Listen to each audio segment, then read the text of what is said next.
Assalamualaikum warahmatullahi wabarakatuh. Perkenalkan, saya Yasifa Sidratullah dengan NIM 2100637. Saya berasal dari Prodi Bimbingan Konseling. Di sini saya akan menjelaskan materi tentang angket.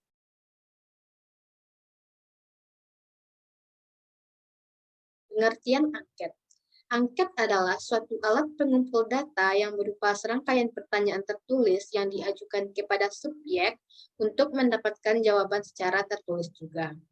Menurut Bimo Wagito 1987, angket adalah suatu daftar yang berisi pertanyaan yang harus dijawab atau dikerjakan oleh orang atau anak yang ingin diselidiki atau responden.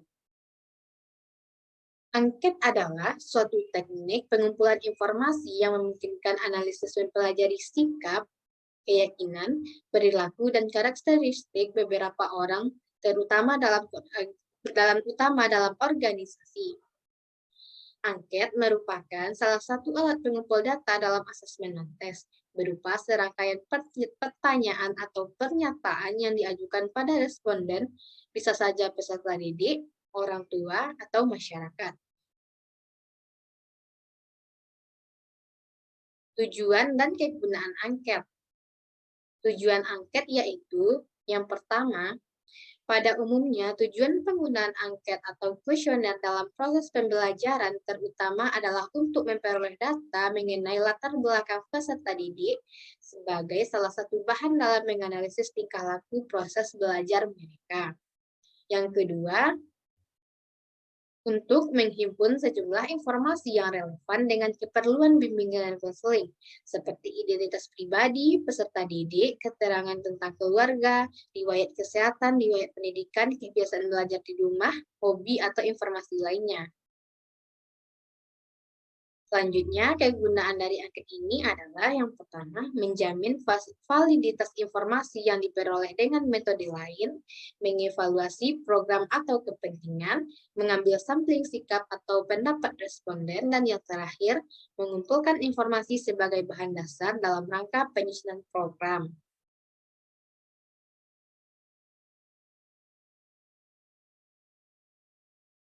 Jenis atau bentuk angket.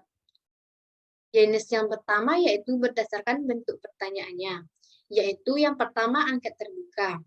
Nah, angket terbuka ini atau open questionnaire merupakan bentuk angket yang pertanyaan atau pernyataannya memberi kebebasan kepada responden untuk memberikan jawaban dan pendapatnya sesuai dengan keinginan mereka. Seperti contoh, apakah Anda memiliki kebiasaan belajar setiap hari di rumah? Jelaskan alasannya. Yang kedua, angket tertutup, atau disebut juga dengan closed questionnaire, adalah angket yang pertanyaan atau pernyataannya tidak memberi kebebasan kepada responden untuk menjawab sesuai dengan pendapat dan keinginan mereka. Seperti contoh, apakah Anda memiliki kebiasaan belajar setiap hari di rumah? Ya atau tidak? Selanjutnya, berdasarkan sumber datanya, yaitu yang pertama angket langsung. Angket langsung itu yaitu bila angket itu langsung diberikan kepada responden yang ingin diselidiki.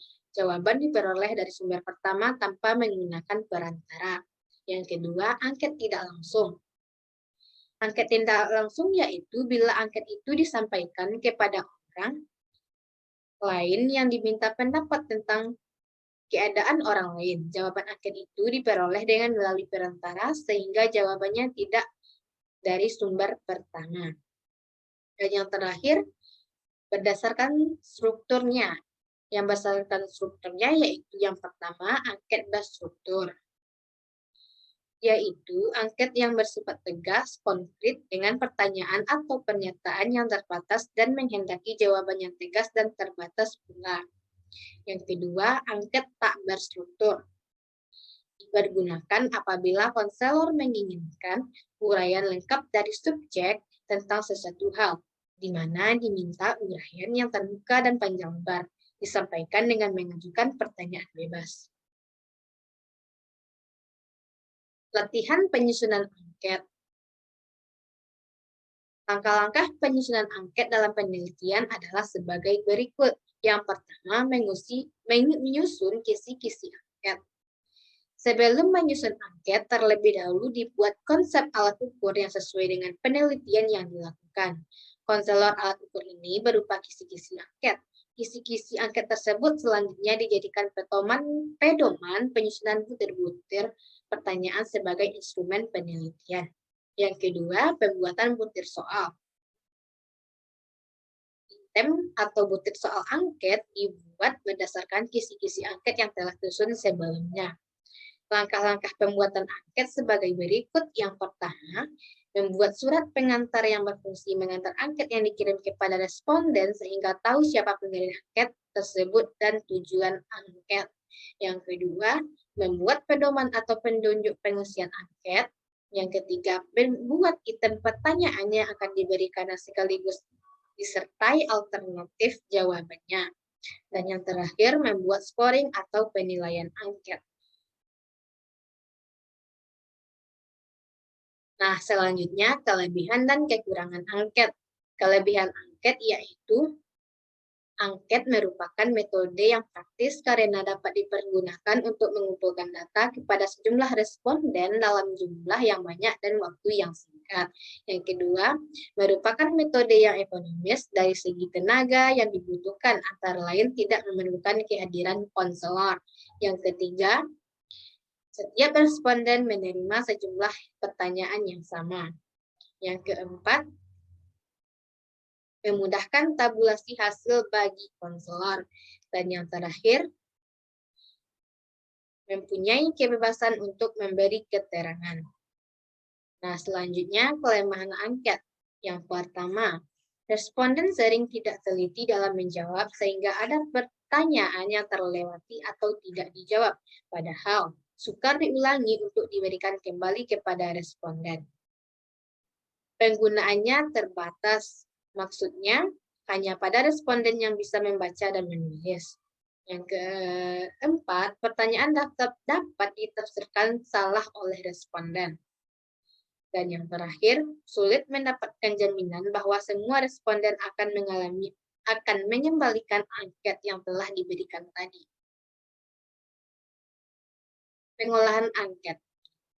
Pengolahan angket diawali dengan cara yang pertama menetapkan angket yang telah diolah, yaitu angket yang memenuhi kriteria yang ditetapkan dalam pemeriksaan angket. Yang kedua, menetapkan kualifikasi jawaban alternatif. Jawaban setiap item angket yaitu jawaban dengan kualifikasi baik diberi bobot 3, kualifikasi cukup diberi bobot 2, dan kualifikasi kurang diberi bobot 1. Selanjutnya, melakukan pengolahan angket.